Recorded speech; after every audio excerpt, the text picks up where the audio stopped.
they are running out of supplies right now. Yep. So it's a very serious situation. Barely It's very anybody serious.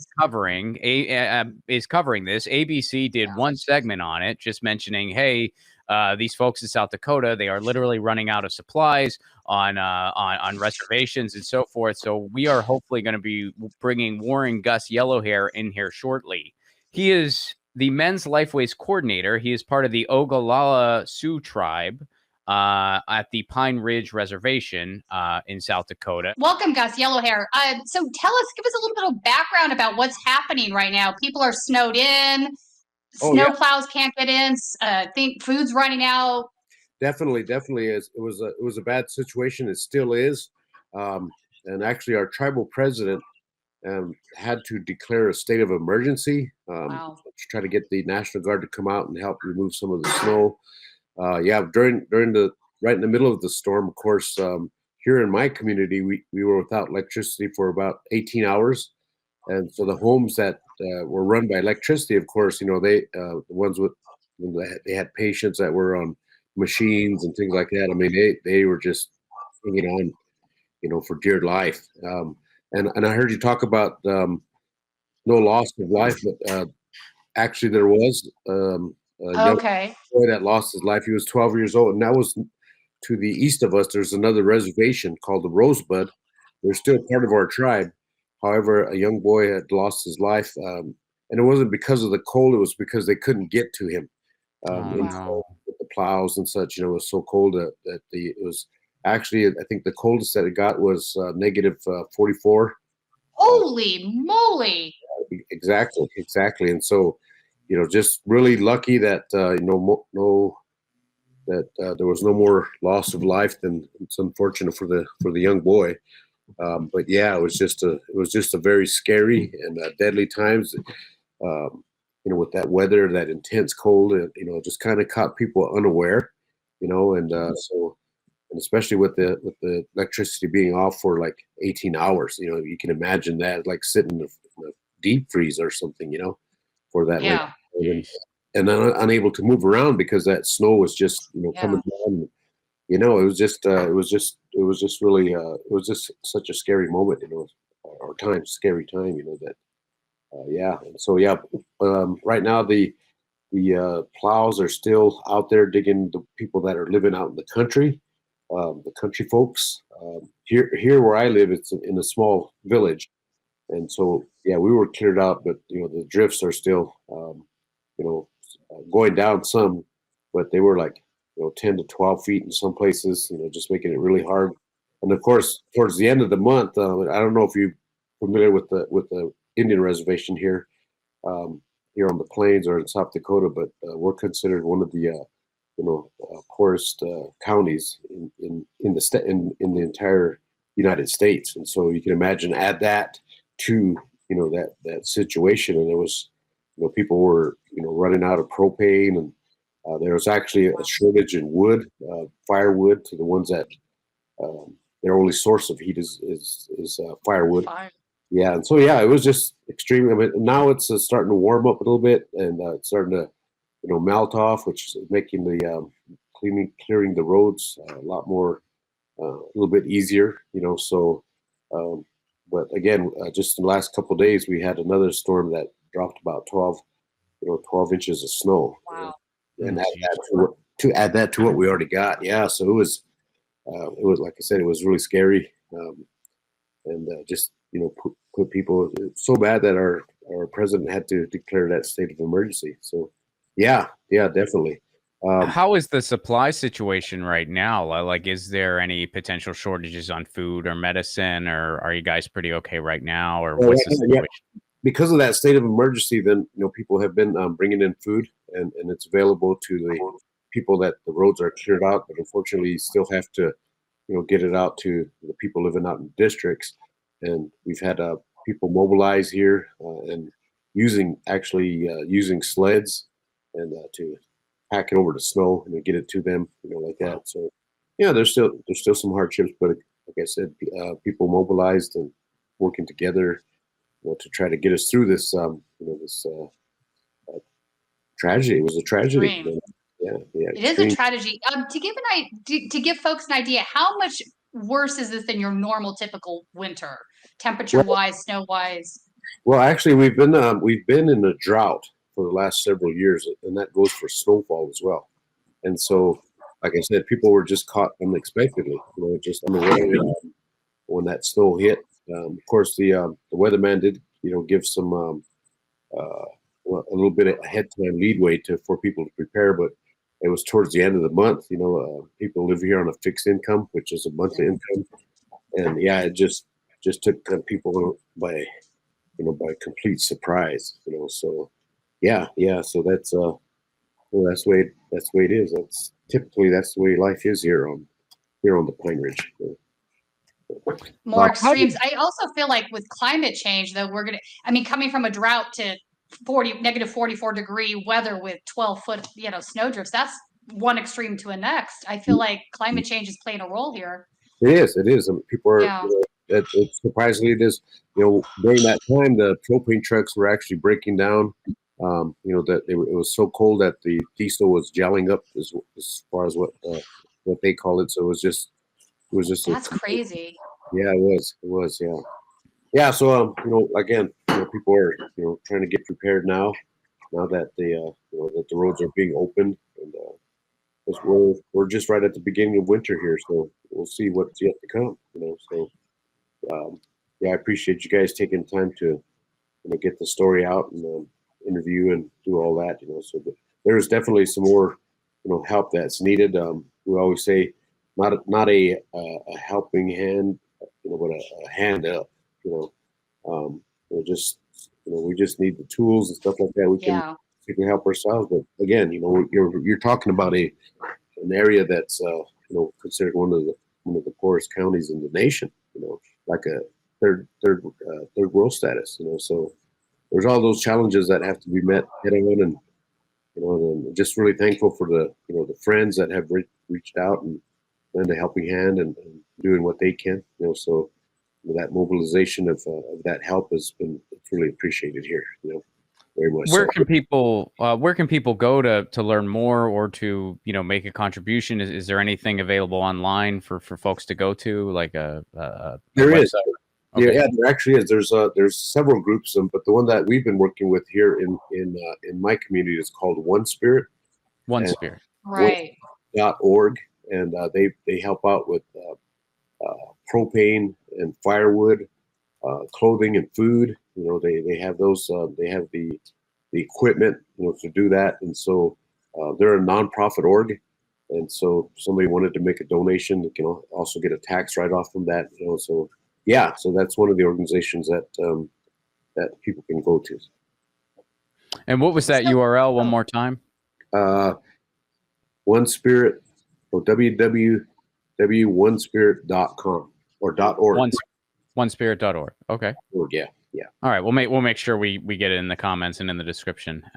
So people can. So I wanted to ask you. I did find the story about the 12-year-old from Rosebud Sioux Tribe who passed because he didn't receive medical treatment.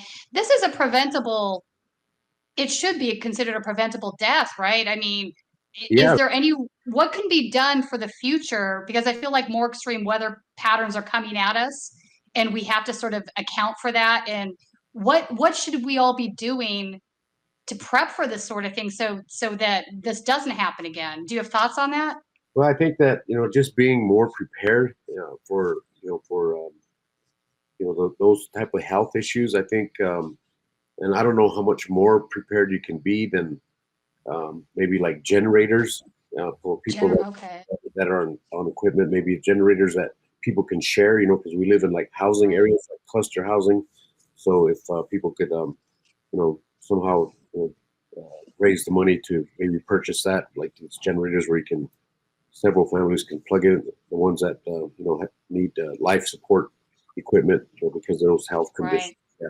Right. So I think just things like that, or even just solar powered generators that that I've seen advertised on different places, and things like that. But like I said, if people could help out with that, that'd be great. That just because of the intense poverty conditions here that we also have to deal with. If people don't have that extra money to go out and purchase that. So Right. yeah. There's things like that. Yeah, that's the bigger issue, isn't it? Is addressing some of the poverty just across the board. That needs to happen, but it just never seems to happen in this country.